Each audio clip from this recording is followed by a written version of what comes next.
नमस्कार मंडळी, कसे आहात सगळेजण? तर आज होता माझ्या दीदीचा बर्थडे, त्याच्यामुळे आधी ऑफिसचं काम बाजूला ठेवलं आणि बाजारात जायला लागलं. येताना गाडीतलं पेट्रोल संपलेलं, मग आधी पेट्रोल टाकून घेतलं. त्यानंतर मला चष्माही बनवायला टाकायचा होता. मग चष्मा टाकायला गेलो. तिथे एवढ्या साऱ्या फ्रेम दाखवल्या त्यांनी, कोणती फ्रेम घ्यायची काही कळतच नव्हती. फायनली एक फ्रेम सिलेक्ट केली, लेन्स वगैरे सिलेक्ट केल्या आणि चष्मा बनवायला टाकला. तिथून बाहेर पडलो की लगेच पावसानं लावली. हा जरी मला पुढे जाऊन हेअरकटही करायचा होता, पण आज काही हेअरकटला मुहूर्तच नव्हता वाटतं. तिथे गेल्यानंतर ते म्हटले की एकतर अपॉइंटमेंट घ्या, नाही तर 1 तास थांबा. पण मला काही 1 तास थांबणं शक्य नव्हतं. ऑफिसचं काम अर्धवट सोडून आलेली मी. घरी जाऊन परत पनीर वगैरे बनवायचं होतं, दीदीचा बड्डे होता.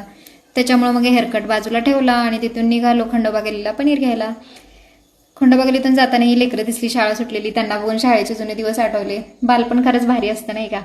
त्यानंतर पनीर वगैरे घेतलं आणि घरी निघालो. येताना भाजीपाला घ्यायचं होतं थोडंसं. टोमॅटो घ्यायला सांगितलेले आईनं आधी, कारण की टोमॅटो नव्हते, पनीर तर बनवायचं होतं. मग टोमॅटो वगैरे घेतलं. इतर लागणारं दुसरं साहित्य पण खरेदी केलं आणि घरी यायला निघालो. घरी आले ना आले की आधी सगळं बाजूला ठेवलं आणि ऑफिसचं काम करायला घेतलं. त्यानंतर लॉग आउट केलं, पनीर वगैरे बनवलं, सगळ्यांनी जेवण केलं. पनीरची रेसिपी तर तुम्हाला माहितीच आहे, नसेल तर आधीच्या ब्लॉगमध्ये तुम्ही बघू शकता. असा होता मग आजचा दिवस. चला तर मग भेटूया नेक्स्ट ब्लॉगमध्ये.